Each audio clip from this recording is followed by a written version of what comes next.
go. I'm only reading a little bit. Ratio analysis has its limitations. One limitation is internal strengths don't appear in the account, so they won't come in ratios. External factors aren't reflected in the ratios. Future changes don't come up in ratios. Ratios only contain information about the past and present, so a business that's just started will have lousy ratios.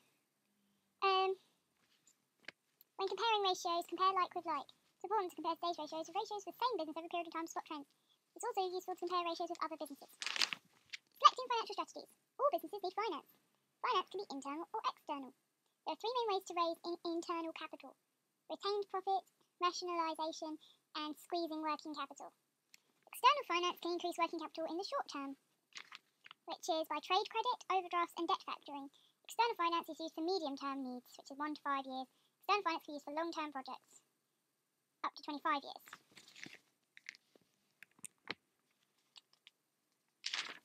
Cost and profit centres. Managers set budgets for parts of the business. Cost and profit centres. These are just budgets. Cost and profit centres have several uses.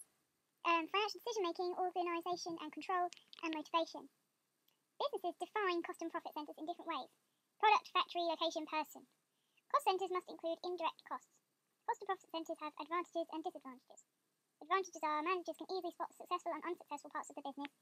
Local managers can make decisions to suit their cost and profit centre. Disadvantages: giving junior employees responsibility can be too much for them to handle. It can be hard to divide business into cost and profit centres. Investment decisions. Investment decisions must balance risk and return. Average rate of return, APR, compares yearly profit with investment. How fucking cool is that here? The higher the APR, the more favourable the project will appear. Payback measures the length of time it takes you to get your money back. There are advantages and disadvantages to payback period calculation. Advantages being it's easy to calculate and it's good for high-tech projects. Disadvantages are ignores cash flow after payback and ignores the time value of money. Investment decisions. I think that's still, yeah. The future value of cash inflow depends on risk and opportunity cost. Discounting adjusts the value of future cash inflows to their present value. Discounting is the process of adjusting the value of money received in the future to its present value. It's done so investors can compare like with like when they look at the cash inflows they are received from projects. Discounted cash flow allows for inflation and opportunity cost. Here's an example of discounted cash flow. There's a table. I'm not going to read the table.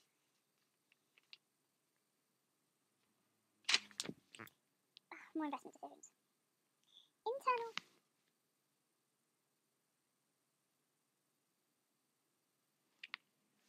rate of return works out several NPVs. It's concerned with the break-even rate of return of the project. Non-numerical qualitative factors also affect investment decisions. Business objectives and strategy can influence the investment decisions. Corporate image can influence investment decisions. Industrial relations can influence investment decisions. There's always risk and uncertainty involved in investments. Businesses can use all the investment appraisal methods on the last few pages. That doesn't mean a new project will necessarily be successful, just because they expect it to be. There's always a risk involved in investing in a new project. Investment appraisal methods can reduce risk. Although investment appraisal methods aren't 100% foolproof, it's still less risky for businesses to make investment decisions with the help of investment appraisal methods than without them. Marketing. The role of marketing is to identify and satisfy customer needs and wants. Objective and strategies set out marketing aims and directions. Marketing objectives are what the marketing department uses to say exactly what it's hoping to achieve. Marketing objectives are influenced by things inside and outside the business. Internal factors including corporate objectives, finance, HR and operations. External factors including market, technology and competitors. The law directly affects the marketing objectives. Product, price, place, distribution and promotion. Businesses analyse their current situation using SWOT. SWOT stands for strengths, weaknesses, opportunities and threats. Marketing analysis. Market classification leads to market analysis. Market classification tells businesses which market they are operating in. It involves identifying a market's characteristics. Markets can be classified by geography, development, nature, destination, seasonality. Market analysis helps companies segment the market. Quantitative analysis has advantages and disadvantages. Quantitative analysis uses numerical data such as sales figures. Advantages, it's quick. Disadvantages, data used may be out of date. And qualitative analysis has advantages and disadvantages as well. Advantages, focuses on the needs of the customer. Disadvantages, collecting the data is time consuming. Market analysis tells firms about market size and growth. Market analysis tells firms about market share. Time series analysis looks at data over time. I don't care. It's used to reveal underlying patterns by recording and plotting data over time. Time series analysis is useful for making short-term plans. Managers can use time series analysis for making decisions. Correlation shows how closely two variables are related. Correlation is a measure of how closely two variables are related. I think I just said that. It's a useful tool. Marketing data analysis. Moving averages smooth out seasonal and cyclical fluctuations. Moving averages use to smooth out data which either contains seasonal variations or is erratic. An example of moving averages, pay attention because it's tough. Well, that's not going to happen. Moving averages can be used to predict future trends of variation. Moving averages are not always reliable because random fluctuations can make predictions inaccurate. IT can be used to help analyse markets. Most companies use software to do their marketing analysis. The advantages are it takes a lot of time and concentration if you do it by hand, and computers can process much more data than humans can. Analysing marketing data can be difficult because random variations, software is expensive, staff needs to be trained. So, selecting marketing strategies. Selecting marketing strategies. Low-cost strategy calls for the lowest cost of production. Wait. There are low-cost and differentiation marketing strategies. Low-cost strategy calls for the lowest cost of production for a given level of quality. Differentiation strategy requires a product with unique attributes which consumers value. They perceive it to be better than rival products. And market penetration. Market penetration, diversification and development strategies too. And soft matrix is used for strategic decisions. It's used when a firm's objective is to grow. There are a few strategies for expanding into international markets. And soft mix is not always suitable if the company wants to expand abroad. International markets. Globalization is the creation of a global market. Trading internationally offers businesses benefits. Businesses look for opportunities in developing markets. Political changes can make international trade easier or harder because of imports and the EU and stuff. International trade involves ethical considerations, like transporting environment, raw materials and stuff. There are other issues such as paying to transport, follow the laws of the other country. Marketing planning. Is that the same? No, marketing planning. The marketing plan says what the marketing department's going to do. The marketing plan is a document that gives details of all the activities that are going to take place in the marketing department to turn marketing strategy into reality. All marketing plans contain marketing objectives and strategy. Objective, budget, sales forecast, and marketing strategies. The marketing plan is affected by internal and external factors. External, competitors, and pestle. Internal factors is the company's product range, the firm's strengths and weakness, HR. The marketing planning process is cyclical. Marketing plans can be hard to put into practice because of the other departments and circumstances change so fast in companies that the plan might be out of date as soon as it's written. Marketing budget. Oh, so much more. Marketing departments do a marketing audit before setting a budget. I don't know what that is. Marketing budget part 1, expenditure budget. Marketing budget part 2, marketing objectives. Budget setting has its pitfalls. Marketing budgets need to be justified by the product. Sales forecasting aims to predict the future. Extrapolation and test marketing are quantitative forecasting techniques. Qualitative methods include intuition and brainstorming. Operational objectives. Operational objectives are targets set by particular departments. Quality, cost, volume, efficiency, innovation, and environment are things that may be linked to the operational objective. They're influenced by internal and external factors. Production is all about turning inputs into outputs. Remember the 5 common methods of production: job, flow, batch, cell, lean. Other departments have an impact on production. Production needs to consider other factors and decisions. So much for that. I've got loads left. End of part 1.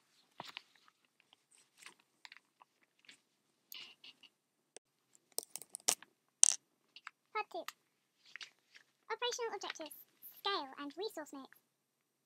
Not only do businesses have to decide what's the best size for them to be, they also need to work out if they want more machines than people or more biscuits than cake. Economies of scale mean bigger is cheaper.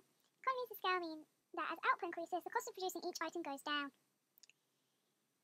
There are different types of internal and economies of scale. Technical, specialisation, purchasing, financial, marketing, and risk bearing. External economies of scale make a whole industrial area more efficient.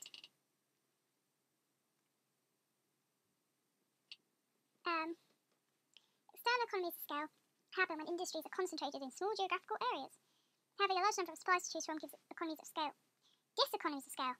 Being bigger can be bad news. Diseconomies of scale make unit cost of production rise as output rises. They happen because large firms are harder to manage than small ones. Businesses need to have the right mix of people, machines, and materials. A capital-intensive firm has lots of machinery. A labour-intensive firm is very people-heavy. Operational strategies. Innovation. Research and development comes up with new ideas, products, and processes.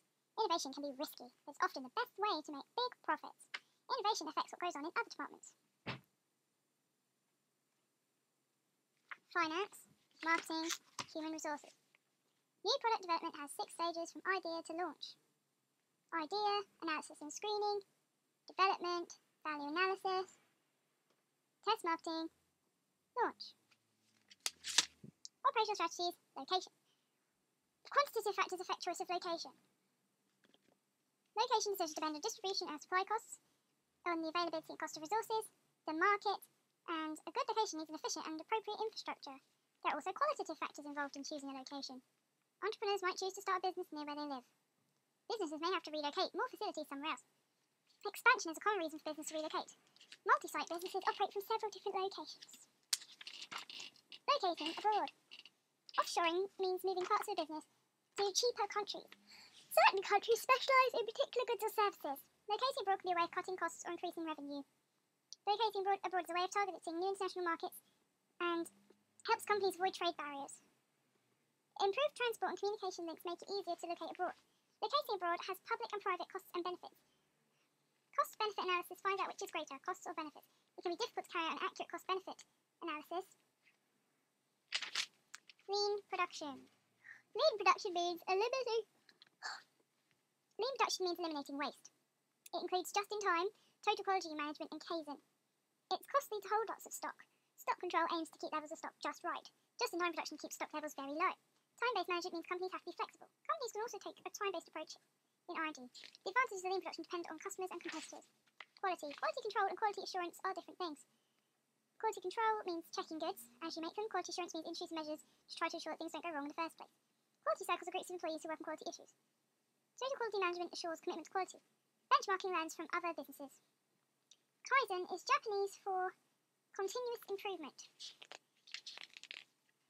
The Kaizen approach means that employees should be improving their work slightly all the time, instead of just making one-off improvements when management tell them to.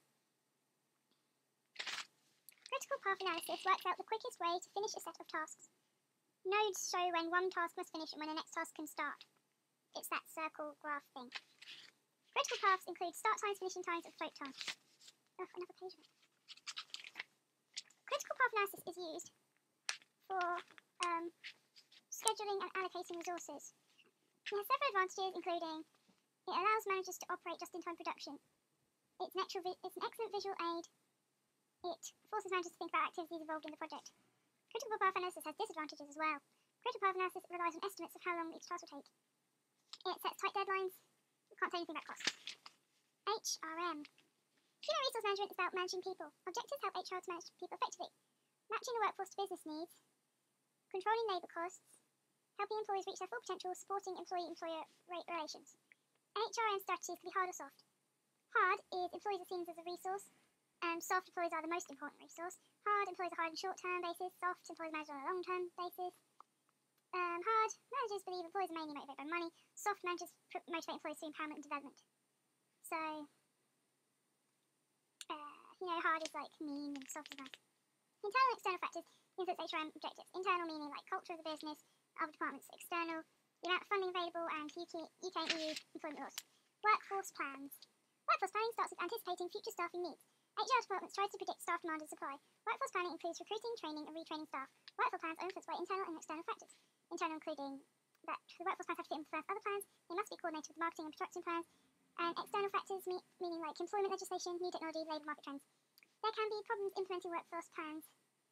For example, bad relationship between employees and employees may make it difficult to implement them, and collecting and analysing workforce data is time consuming. Workforce planning can be useful or not very useful. Workforce plans can be useful for businesses because they allow them to prepare for changes. But sometimes prediction workforce plans aren't correct. Competitive organisational structures. Adapting organisational structures can improve competitiveness.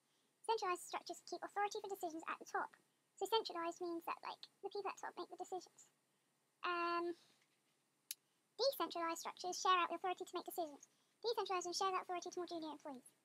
Delayering removes layers of hierarchy. Flexible working adapts working patterns to suit employees. Businesses can outsource some of their activities.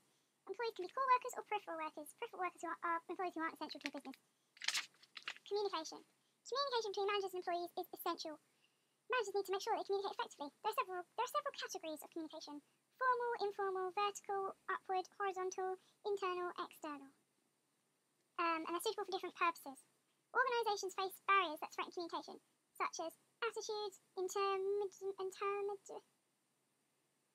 I don't know. Intermediaries.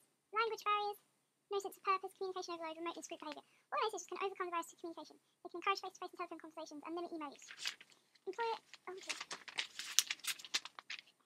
Employer/employee relations. Employees can participate in the decision-making process. All businesses need ways of communicating with their workforce. They also need a way to consult the workforce so that employees can share ideas with their managers. There are different forms of employee participation. Employee groups give workers more control. Work councils discuss work issues. Employee shareholders have more of a stake in the business. Trade unions negotiate with employers on behalf of employees. Trade unions take action in the workplace, at a national level, and in party politics. Trade unions can influence decisions about changing working practices. Trade unions can influence decisions about changing employment levels. Employer/employee relations. There are different types of trade unions. There are craft unions, where the members share a common skill. Industrial unions, where the members work in the same industry. General unions, they're just general. Or white-collar unions, where they work in administration. Corporation trade unions help businesses achieve their objectives. Employee representation has advantages and disadvantages. Advantages being collective bargaining can be a way of achieving long-term aims. It's often more effective to approach an organisation as a group. Senior management should get direct insight into the concerns of the workforce. Disadvantages are, the biggest disadvantage is that it can lead to industrial action. Strike action can get out of hand and turn violent. Collective bargaining is used to agree pay and working conditions. Each employee also has an individual relationship with their employer. Industrial dispute. Industrial disputes happen when employers and employees can't agree. Industrial action, work rule, overtime bans and strikes. If the trade union fails to reach an agreement with the employer through negotiation, then they can apply more pressure by taking industrial action. Work to rule, employees stick 100% to the terms of their contract. They only do the tasks the contract specifically requires them to do, and this usually slows production. Go slow, employees simply work more slowly. A ban on overtime, in fact it says employees don't work overtime when they're asked to. If they don't come in early or work late or work up against a strike. Employees withdraw the labour and don't go to work. This might be a one-day strike to warn the employer that they're serious about the issue, or a more prolonged strike. Collective employment law controls what unions can do.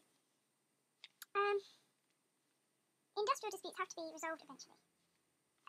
Employees and unions often use other organisations to act as a mediator. That's all you're getting.